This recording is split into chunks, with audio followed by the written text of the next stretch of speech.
Good morning, everyone. So the purpose of this morning, really, as Alan has said, is to provide an overview of the public sector in Scotland and the opportunities for businesses to win work in the public sector.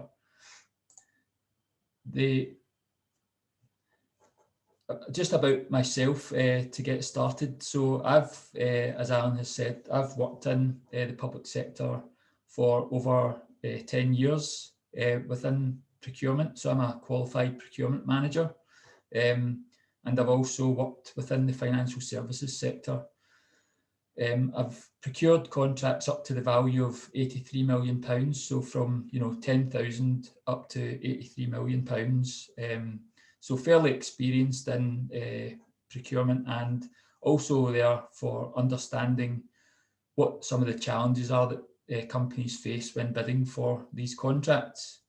In the last sort of 12 to 18 months, I've moved essentially poacher turned gamekeeper, moving from the procurement side over to setting up a bid consultancy to basically help good companies who want to win more work in the public sector understand what it takes to win these contracts and essentially what good looks like from the client's perspective. So the purpose of this morning, really, I'm hoping that this will be an interactive session. I hope that everybody takes something away from it and that you can then think about how to go about winning work in the public sector for your own business.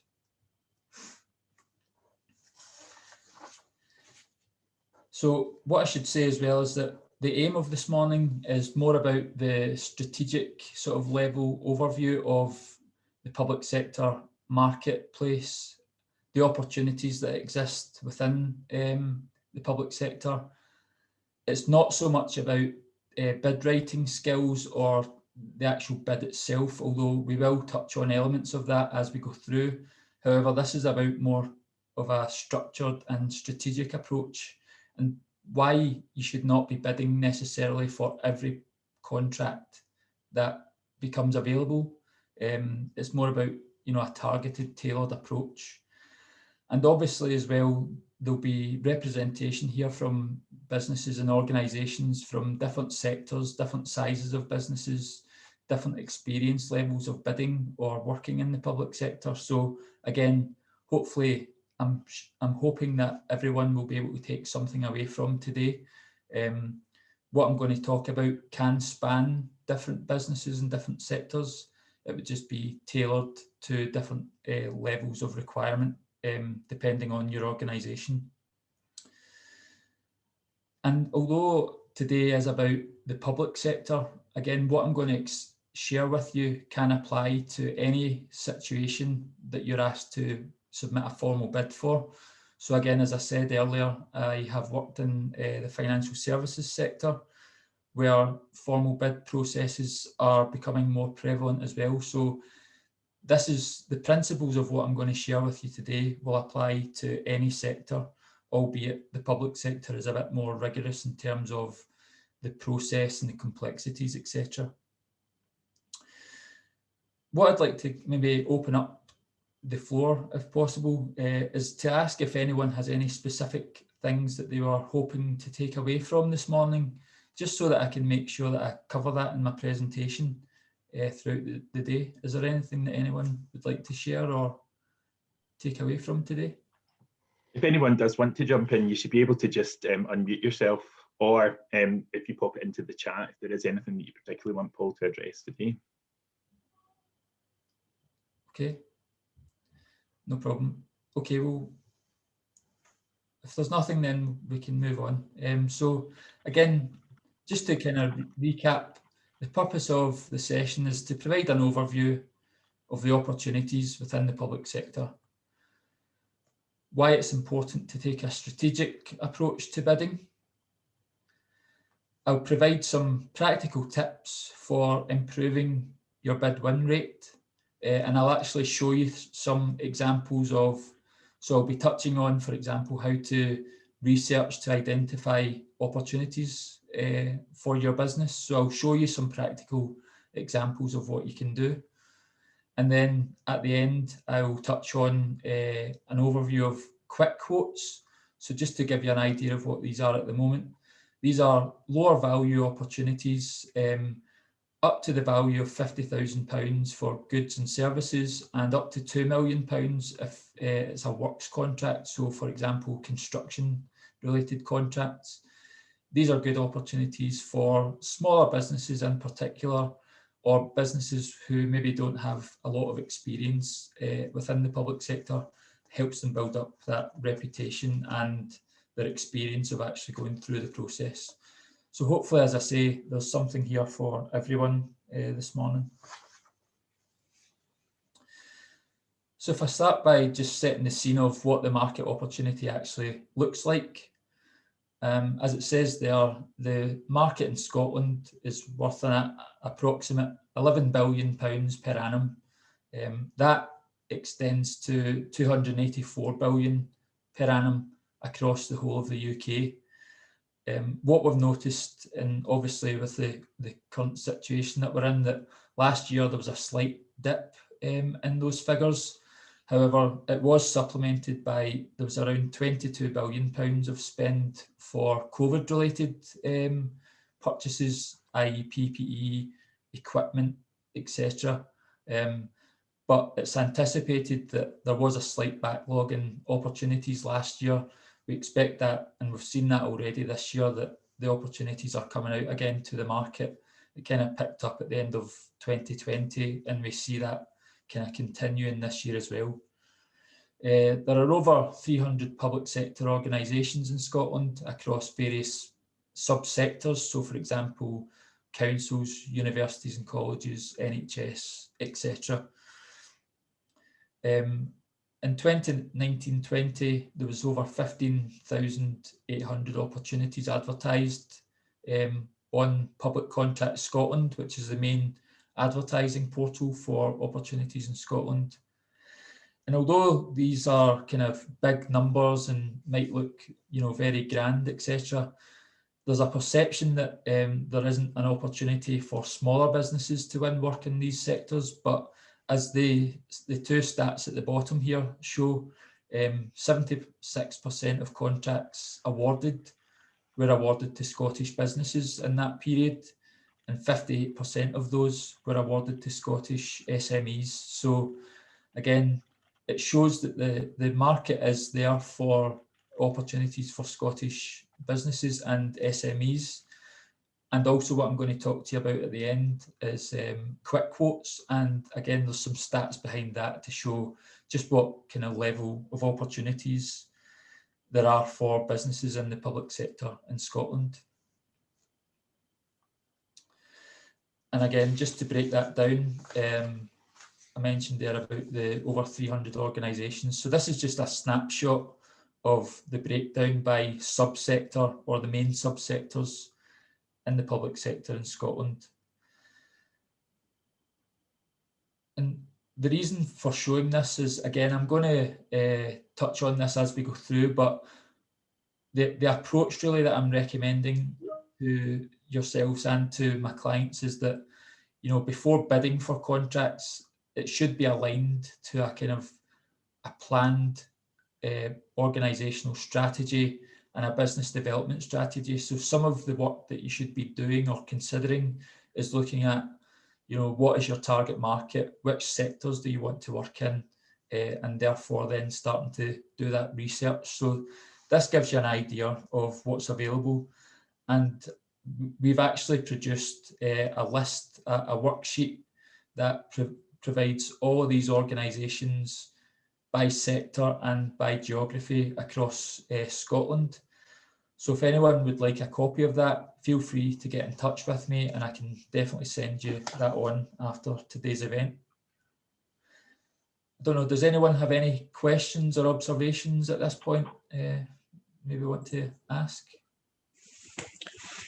Paul, Mark Brennan, Swede Rocker here.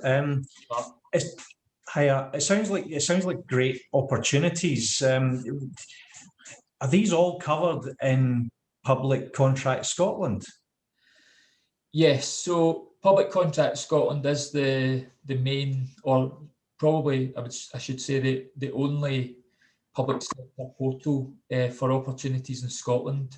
So where any of these organisations have a requirement, they will put it out on Public Contracts Scotland. However, there are occasions where, for example, larger frameworks are put in place. So they might have been advertised on Public Contracts Scotland, but then what they call call-offs, so the individual contracts throughout that framework may not always come out through Public Contracts Scotland. But I would say if you're on and registered on Public Contracts Scotland, you will get access to these opportunities. Yeah, thank you. I guess my experience of Public Contracts Scotland is it can be a bit hit and miss in terms of the way things are put onto it and categorised and the likes. So sorry, it was just an observation more than a question there. No, thanks, Mark. Yeah, it's not the perfect system, but I've actually produced some guidance as well on setting up on Public Contracts Scotland that, again, I'm happy to share with anyone that wants it, if they want to get in touch, either through myself or through Alan or the Chamber after the event. Feel free to get in touch. I think it'd be really useful for that list of buying authorities, Paul. That'd be a really useful thing. Okay. Yeah, happy to share that. Thanks, Mark. Thank you. Paul, could I ask a question, please? Just a kind of context question around, in the past with procurement, you had to, above a certain threshold, go to OJEC. And I now think coming out of Brexit, coming out of the EU, is that changing things quite dramatically? What's the sort of new context around that? No, thanks, Nuala. That's quite a relevant question, obviously.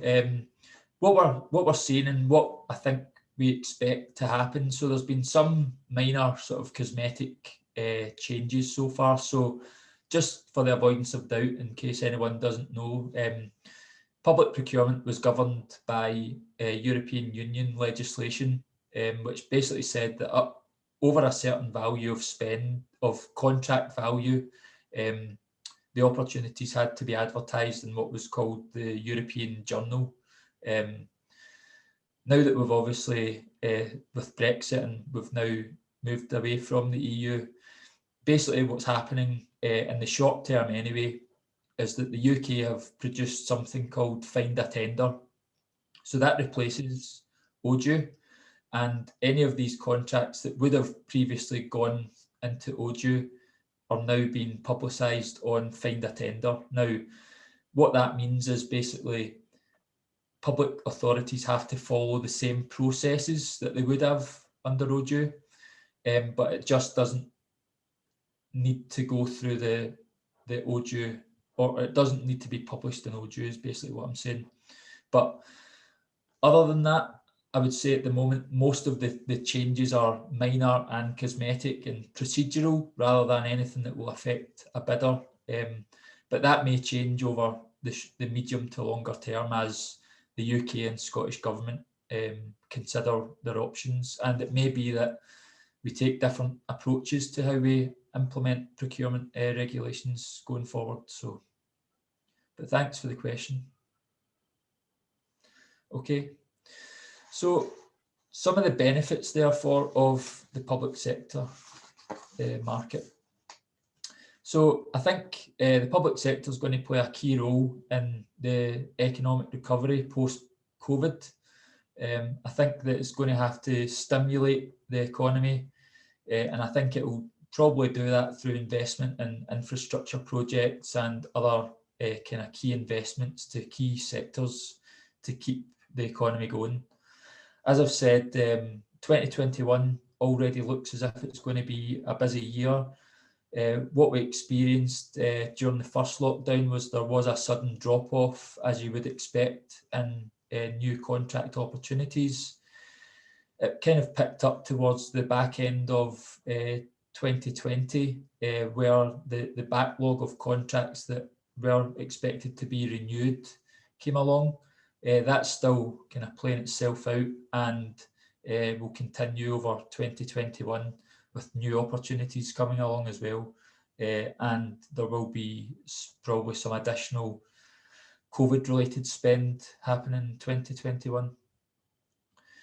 Other benefits to the public sector, good payment terms or advantageous payment terms. So both UK and Scottish governments have set a prompt payment target policy, which is 10 days payment within 10 days of a valid and undisputed invoice, but with a maximum of 30 days. So that's probably advantageous compared to what you might experience with some, but not all, commercial or private sector terms and conditions. There's stability and certainty within the public sector. So what I mean by that is a less volatile marketplace. There's less, less certainty or more certainty that the public sector organisations will always require these goods and services, and less risk within the private sector that, if businesses are in trouble or going out of business, then that opportunity for your business will disappear as well with that. And longer term market growth. So I think the challenge that most businesses tell me or that I've experienced is that getting into the public sector and finding that first opportunity and that first contract is often the most difficult. But once you actually win that first contract, it's then about using that as the benchmark in the case study to sort of help you grow and develop that business. So, and as I said earlier, with over 300 organisations in that public sector in Scotland, there is a huge opportunity if you can get in there, do a good job and grow and develop your service within the sector. Now, despite outlining some of the benefits and the size of the market, I am aware from my experience in procurement and also now moving into supporting businesses to bid for these contracts that there are a number of kind of perceived downfalls with public sector. I wanted to maybe open up and see from your experience, what are some of the challenges that you kind of encounter or your observations of any challenges that you might have or perceive to have within bidding for public sector, or maybe what's put you off in the past? Is there anyone maybe wanting to speak? No? Hi, Paul. Mark Brennan at Two Drocker again. I often find that your point resonates with me, that if you need to do some work up front, and oftentimes the first time you'll hear about a contract is when it does come out on Public Contract Scotland or when it comes out on another portal. Is there some way to look at the recurring contracts, or because it's not easy to, I don't find it easy to find these things before they actually come out. Yeah, that's one of the kind of key messages that I'm going to touch on today, but it's a good point to raise at this point, I suppose, is that, again, in my experience, many businesses, not all, I would say, but many businesses start bidding for a contract when they see it on Public Contract Scotland, but there are many different ways of finding and being proactive about finding opportunities. So, for example, all public sector organisations in Scotland have to publish a contracts register with their current contracts, which includes the start and end dates, values, etc. They also have to publish annual procurement strategies to outline what they've done in the past year and what they plan to do in the following 2 years. So there's lots of information available. The problem with that is that it's not all in a kind of format, a standard format that is easily found. So the challenge, therefore, is to find that information. It's all available on each organisation's website, and there's information that I'm going to show you on Public Contracts Scotland. But again, there's no uniformity to how it's presented. So there is a wee bit of kind of manual exercise to do, but I'm going to talk through some of that. Okay, so No problem. Thanks, Mark. So some of the kind of key. Oh, I should say, Joanna had said that one of the things that puts her off as well is the short lead-in time with some bid closing dates as well, so you're aware. Sorry, what was that, Alan? The closing dates? Like one of the pain points was the lead up. Sometimes it can be quite a short lead up time to a bid closing date as well. Yeah. That is a kind of common one as well. And I think now being on this side of the table, if you put it like that, you do recognise that time is of the essence, and you need to be committed and really work to that deadline. Even missing a day or what have you within that period can be telling, really, and it does make an impact to the quality of the bid that you put forward. So yeah, some of the main recurring pain points that I hear from businesses, and why it puts some good companies off from bidding. As you said, Mark, lack of visibility for future opportunities. I will cover that in a future slide. People or businesses find the process of public procurement very bureaucratic, complex. There's lots of jargon around. As Joanna had mentioned, timescales. So some, depending on the value, some tender processes can be very extensive in terms of time. Others can be quite short, and there's never that kind of balance. Time consuming and resource intensive. So again, these bids are not, or should not be, treated as, filling in a few forms and sending it back. You'll never have success that way. It does take a wee bit of effort. It also takes a wee bit of, buy-in from across the organisation, senior sponsorship, that these things are important and you are doing it to grow the business or grow the opportunities for your organisation.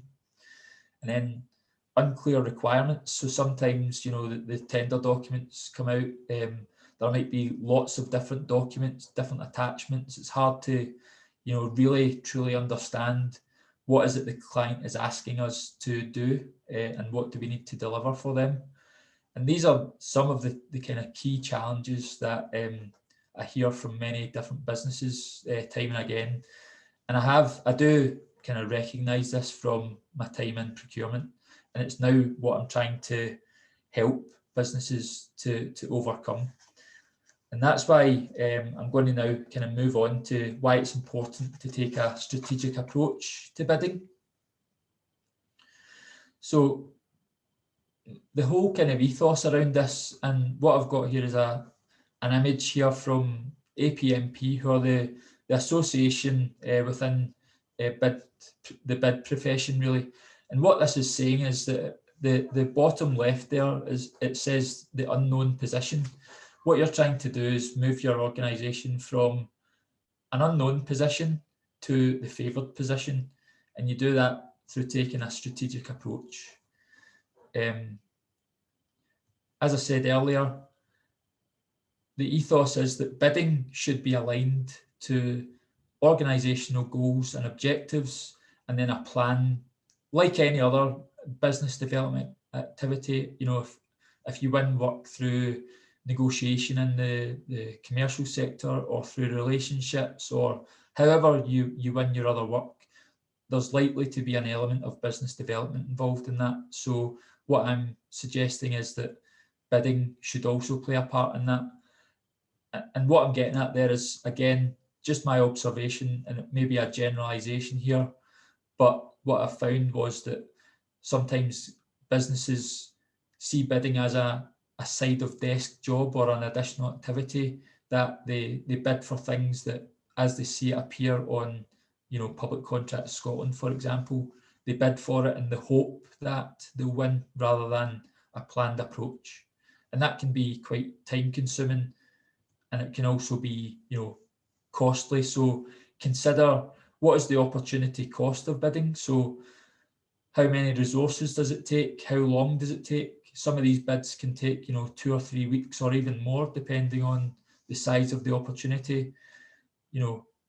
how many people are involved, what's the cost of their time, and what is the, by going for these opportunities that you maybe don't know about, what other opportunities are you missing elsewhere that you could win or you have a better chance of winning? So think about it in that perspective, and therefore it's not always about, you know, bidding for everything, being selective.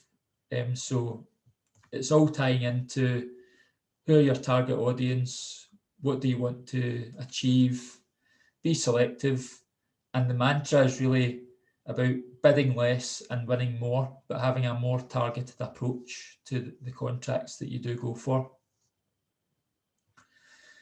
And the way to really do that is to have a bid, no bid approach. Now, that can start, it should start, I should say, way before the tender even comes to market. So again, by doing your market research, you can continually do this through a business development cycle. And I'm going to come on to showing you a map, a journey that I've kind of created that will help you kind of visualize this. But even when the bid itself comes out, it's about, you know, qualifying the opportunity to say, you know, do we know the client? Do they know us? Can we actually deliver the contract? Is it going to be profitable? And can we realistically win? And therefore, you know, is it worth us going for this contract? Again, I don't know, is anyone kind of willing to kind of say, does your organisation follow a process like this? Do you have a bid, no bid approach to things and a sort of strategic approach to bidding that anyone would like to kind of share? Paul, Mark Brennan here again. I used to run a bid, no bid process for a large asbestos consultancy, and it was a lot, in large part, we didn't have a lot of knowledge of the tenders coming up, like you were suggesting. And there was a huge tendency on the bid, no bid to bid. And there was a pressure on to bid when the sales pressure's on for resources.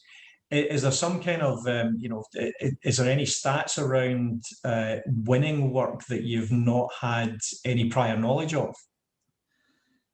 Yeah, so there is a stat through the APMP that I've highlighted here, and it's not aligned specifically to public sector per se, but there is a stat that says, you know, 60% of contracts are either decided or influenced, let's say, before the bid even comes to market or is even formally procured. So that includes, you know, private sector where there's less bureaucracy and rules, etc. So that's why I'm saying, you know, it really does pay to think about bidding in a strategic way, do the research up front, and therefore, you know, it's not about bidding for every contract, because I've seen it myself.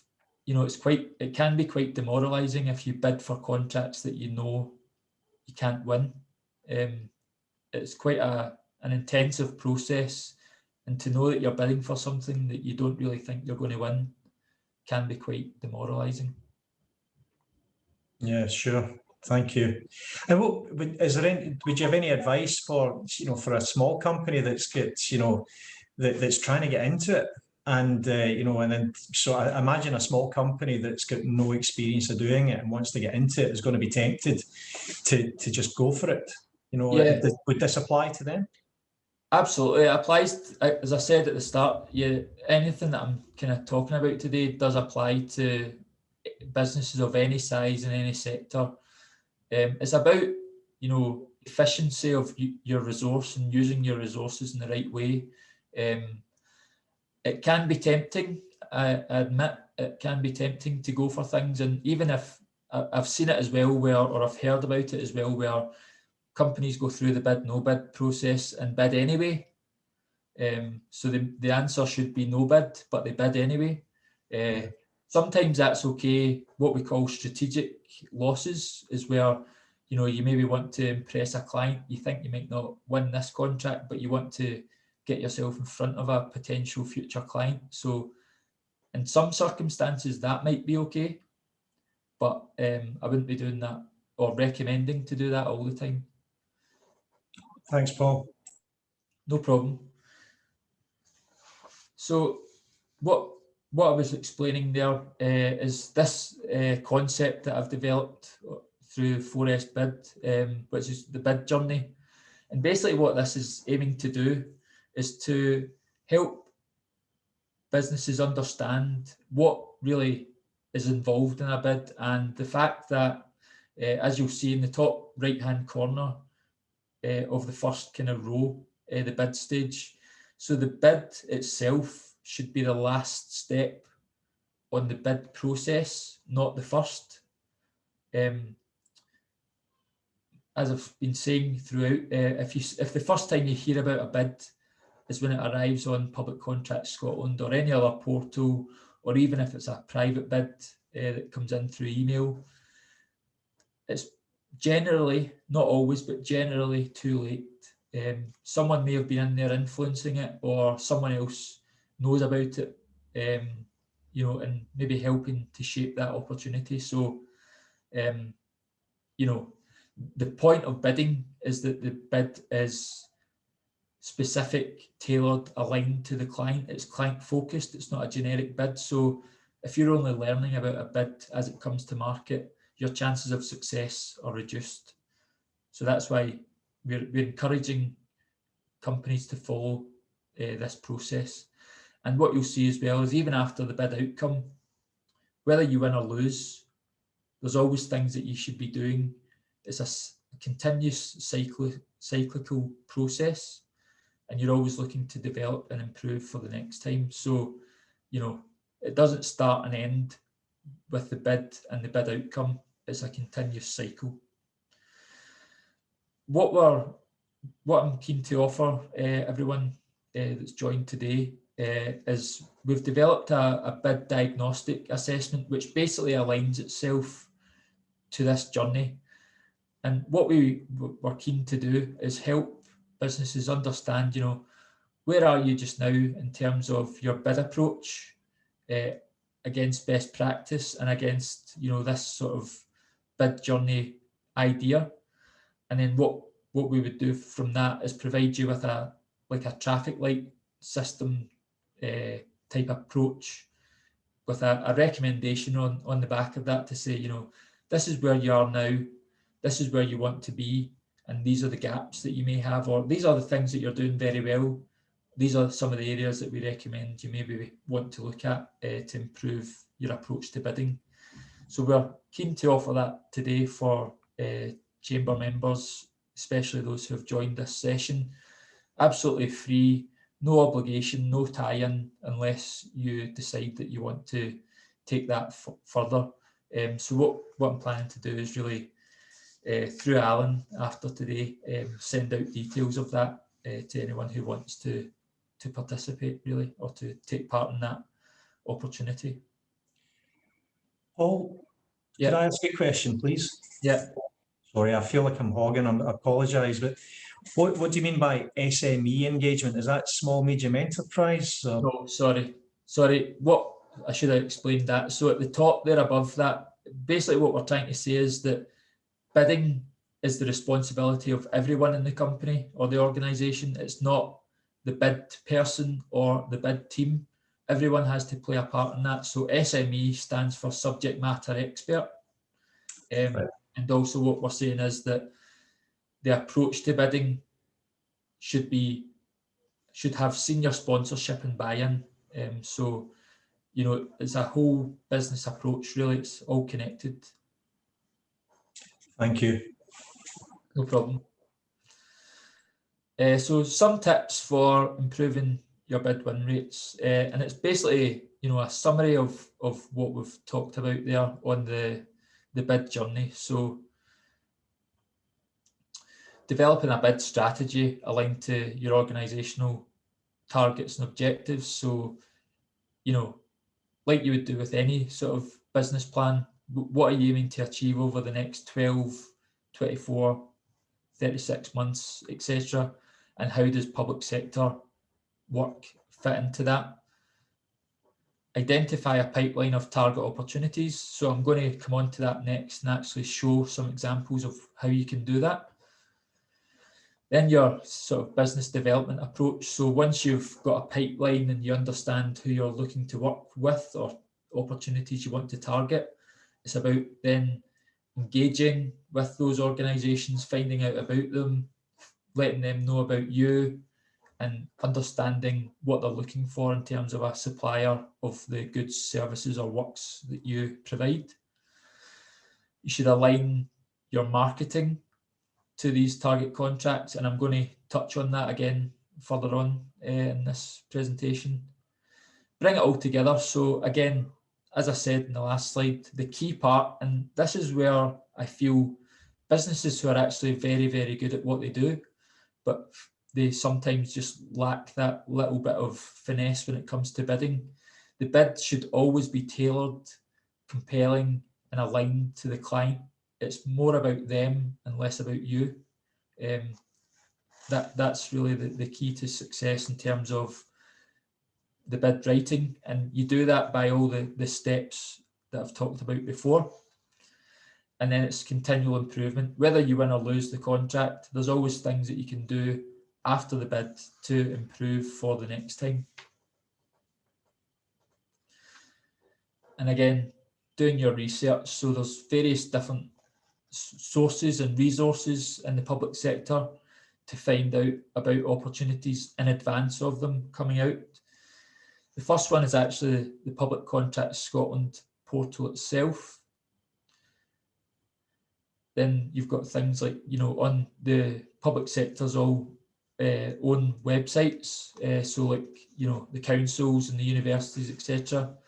They all publish contract registers, a procurement strategy, and there's also information about, the let's say the estates department. The estates department will have their own organisational plans and details of key people within those departments, so you can start to use that to build a picture of your target market and your target clients. And then there's lots of information on trade journals and trade sources and sector specific resources, etc. It just helps you build a picture of what you're trying to achieve, really. Is there any kind of questions or observations at the moment? Or will I just...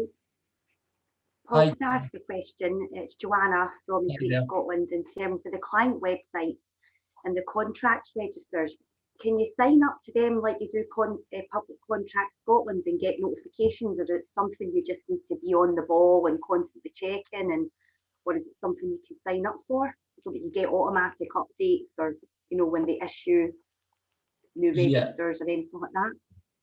So it's not something that you sign up to like Public Contracts Scotland, unfortunately. And as I said, there's no uniform approach taken by the public sector. Now, what they do have to do is they do have to publish an annual procurement strategy with updates at a certain point every year. I think it's around, off the top of my head, it's around September or October each year. And that tells you what they've done in the last 12 months and what they plan to do in the next 24 months. But there's nothing that you can do to get alerts or updates, unfortunately, at the moment. But I'm going to show you some examples of what you can do. So the first screen here, this is the Public Contracts Scotland portal that I was talking about. And again, this is the main advertising portal in Scotland. It's free to register on, and I'm sure most people here who have experience in bidding will be quite familiar with this. But what I'm keen to show you is some free information that can help you build a picture. So this is, on the top left is the home screen of Public Contracts Scotland.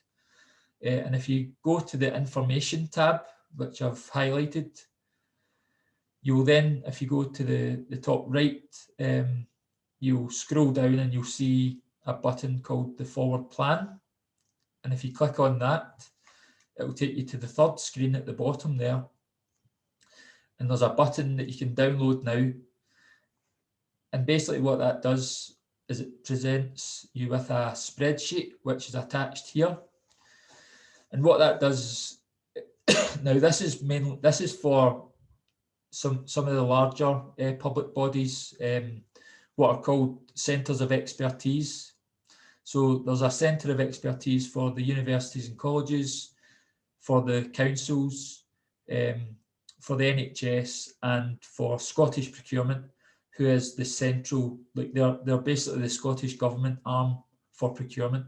So they procure combined, all these organisations combined procure large framework agreements that can be used within each of the sectors and across the public sector in general. And what this shows is basically their live contract register, but also their kind of proposed forward plan for new tender opportunities over the next 12 to 24 months. So you can then start to use that for these types of opportunities to build a picture if this is relevant to your sort of size of organisation and the types of contracts that you would be looking to win, basically. This gets updated on a monthly basis. And I think, and back to Joanna's point there, I think you can actually register for alerts for this via Public Contract Scotland, just the way I've shown you. So that's the first kind of piece. The second piece, and sorry for this kind of squashed picture, but just to give you an illustration. So I'm using the University of Glasgow as an example. So I used to work for the University of Glasgow, so that's how I'm familiar with this one. The picture on the left there is their contracts register. And what that shows you is the title of the contract, what the contract is actually for, who the incumbent suppliers are, start date and end date of the current contract, and then that gives you an idea of when you should start to prepare for the new tender to come out. What they also show on the website is, so if it's not a recurring contract, it's already in place. If it's something brand new that isn't in place yet, they'll also have a forward plan for the next 2 years, and those are updated annually. On the right of the screen, what I'm showing you here, and again, I'm using estates as an example because that's one of the areas that I'm most familiar with. On the website, they have plans about, or information about the estates planning, key people within the estates organisation of University of Glasgow, some of their sustainability information. And the purpose of showing you all this is that this is all good intelligence that if you are preparing for an estates contract with the University of Glasgow, this is all good intelligence that you should then be using to engage with the university, find out who the key people are who are going to make the decisions, so that you can then engage with them. And also when it comes to actually writing your tender, that you can use some of this information to show additional thought and align your bid to their requirements. I don't know, was any of that useful, or was that stuff that you already knew or otherwise? Was that helpful? Yeah, good. Really useful. Thank you, Paul. Good, thanks. Good. Okay, just kind of summarising here before I move on to the quick quote opportunities. So some key pre-bid activity that I would recommend, it's about raising your profile really and giving yourself the best chance of success for winning contracts on a kind of sustainable, regular basis. So first of all, engaging with the prospective clients. So one of the things that I hear a lot, and I do recognise, I know it's not easy, but it's to try and engage with prospective clients ahead of the bid. Now, what I mean by that is not necessarily procurement people, but trying to find out who are the budget holders, the decision makers, and also the procurement people themselves, I suppose. But ultimately, you want to understand and try and get in front of the key people who are going to make the decision. Because what you're trying to do is, if they've not heard of you, or they have a false perspective of or idea of what your business is or your organisation is, if you bid cold, let's say, if you've not engaged with them out with the process, then it harms your chances of success, I would say. And in my experience, personally, I had never actually awarded a contract to an organisation who I had never heard of, or someone else in the evaluation team had never heard of before, because it's a risk to that, or to our organisation, to do that. You also need to understand their requirements. Now, this is a key thing, and I've touched on this a couple of times.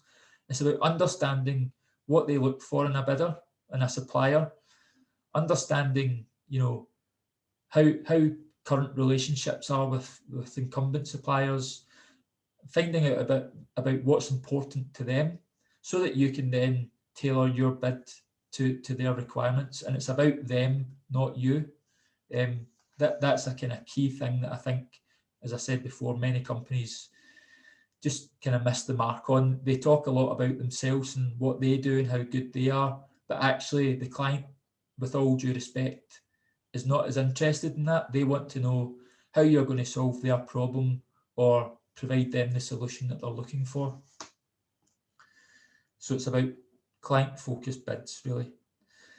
And then I touched on this point earlier as well. So it's about aligning marketing activity to your key bids. Now, I see this quite a lot, actually, or I've seen some good examples of this, particularly on things like LinkedIn and some other marketing content that I've seen from my procurement time, is to develop, you know, so it's about, if you take it in a staged process, you've got your pipeline, you understand who you want to bid for, you know what's coming up in the next 12 months or so. Your marketing activity is then aligned to those types of contracts, and it's about using, you know, relevant case studies of where you've done similar previous work before. You know, maybe perhaps the odd thought leadership piece about what you do and the innovation that you've maybe brought. Some good news stories about other contracts that you've won recently, jobs that you've created, community benefits. That's a big thing in public sector. So what else have you delivered over and above the core contract? Any investments you've made, etc. All that stuff, while it doesn't directly impact the outcome of the bid, as in the evaluation of the bid, it does play a subliminal role in making you front and centre of the decision maker's mind. At least they know about you before the bid appears on their desk. Well, can I ask a question? So if a contract is on the Public Contracts Scotland website, I know you can ask questions about the tender and everything else, but you're dealing with a procurement person predominantly. Yeah. Can you request to kind of speak to almost like the project, sort of the lead on the project, so you can tease out a level of detail? I mean, is that, or do they kind of try to keep things in a very bureaucratic process? Well, yeah, from the bidding side, unfortunately, once the procurement process starts, it's a level playing field. It's very bureaucratic, as in you submit the question and that gets answered. There's no communication as such. And if you ask the question, every bidder that is registered for that opportunity will get the answer at the same time in the same way. Just for the key principle of public procurement is about open, fair, transparent dealings with all suppliers. And that's why I'm saying, or trying to encourage you to think about engaging beforehand, so that you can ask these questions and try and get a wee bit more information, and maybe even influence the way that a contract's actually prepared. Okay, thanks for that. Is there any other observations or questions? No? Okay. So the final kind of point that I would like to come on to is about these quick quote opportunities that I've been talking about. And as I said at the start, these are particularly useful. They're useful for any business, to be fair, but particularly for smaller businesses who maybe don't have a track record in public sector, or who want to kind of get themselves established with a view to longer term bidding for bigger contracts. So 85% of all contracts advertised in 2019-20 were done through quick quotes. So what is a quick quote? A quick quote is basically, it's not as rigorous as a higher value tender. Typically it's by invitation only. Typically there'll be 3 to 5 companies selected by the public sector organisation. If it's a goods, so if you provide goods or services, the contracts can be up to the value of £50,000. And if it's a works contract, whether that's, construction or, trade related contracts, up to the value of £2 million. So that could be actually quite a lucrative market for businesses, particularly small businesses. However, the slight nuance and the slight difference to this is that they aren't advertised, so you won't know about them unless you're invited. So the key to doing this is that there's a part on Public Contracts Scotland called the supplier finder profile. So you have to get that set up, and actually that's a bit of a marketing exercise. So it's about describing what you do in a compelling way. It's almost a mini writing a bid in a kind of smaller version, explaining what you do, all the kind of credentials of your business or your organisation, and why you would be, what types of contracts you might be interested in. And then once you've done that, you then need to start engaging with some of the target clients, the public sector clients that you want to work with, because, as I say, you won't know about these opportunities unless they invite you, and the likely way that they'll invite you is if they know about you.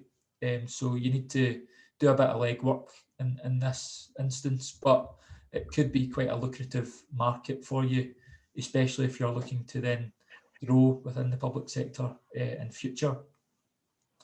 And then I've listed there some of the benefits of the quick quote market. So, as I say, build experience of actually what it takes to bid for these contracts on a smaller scale.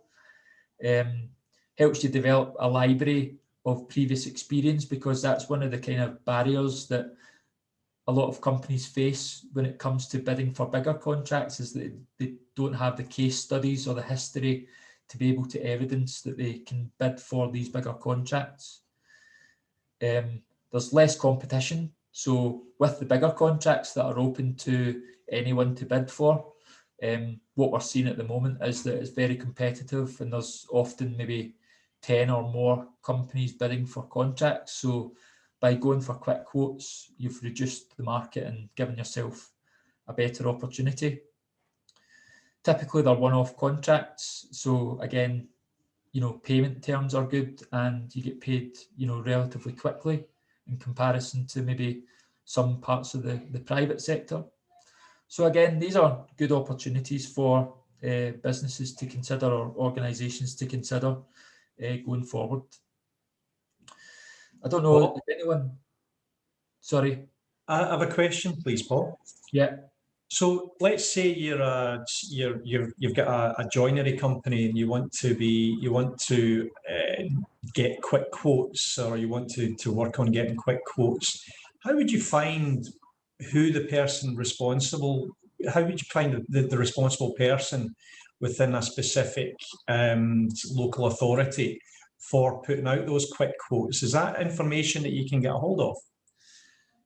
So again, like I was saying earlier, nothing in the public sector related to procurement is done in a uniform way. So for example, when I was at the University of Glasgow, the procurement team ran quick quotes. but I know from other organisations, I think some of the local authorities allow the actual budget holder departments or the end user departments to run the quick quotes because they're not as onerous or regulated as the bigger contracts. So what I'm trying to say is basically there's no uniform approach, but the approach that I would encourage or try, it's not easy, I'm not saying it's easy at all, but that process of looking on the public sector organisations' websites, trying to find more information about opportunities and key people. And maybe one of the other ways to do it, Mark, is so you'll know that after a contract's been awarded, the organisation will publish a contract award notice. And within that, it will give you the names of the people within that organisation who awarded that contract. So that might be a starting point to then engage with them to find out who the right person might be if they are not that person. That's a good tip. That's a really good tip. So if I've understood correctly there, you're saying look on PCS to see if we're using joinery as an example again, look on PCS to see which local authority has put out a joinery contract, and then look on that to see who the procurement officer was. Yeah. With the details, right? Yeah. Okay, got it. No, that's really useful. Thanks. Paul, could I ask a question? Is there similar bodies and structures down in England? Yes, there is. There's far more organisations in England, just due to the kind of geography and the scale. It's something that I am familiar with. I don't have the same kind of level of knowledge as in Scotland, but there is definitely. I could find some links for you if you wanted to kind of get in touch with me. If there's anything specific that you were looking for, I could maybe point you in the direction. That'd be great. Thanks very much. Okay. Thanks very much, everyone, for joining this morning. I really hope it was beneficial and that you all managed to take at least something out of the session. Thanks for the participation. If there's anyone with any final questions or comments or thoughts, I'd be very happy to answer anything that you might have. What I'd just kind of like to re-emphasise again, if anyone would be keen to receive the diagnostic to understand, where you are, where you want to go, some gap analysis of your bid process at the moment. Again, I'll share details with Alan, and I'll be really happy to run you through that process and provide you with a report. As I say, there's no tie-in at all, unless you really want to take the next step. That's really your decision. But other than that, thanks very much for your attendance and your input today. Is there any other questions? Paul, I really liked your process. Your did you call it the bid journey? I think. Yeah. I really liked that process. It was very fleeting, though. I'd like to see it and just to kind of have a look at it again. Where could I find that, please? I can send a copy of these slides out. We are developing it as a concept and hope to have it more sort of interactive and visual. It's also, I've actually got it on my LinkedIn page. If people want to either have a look at that or connect with me, it's on there.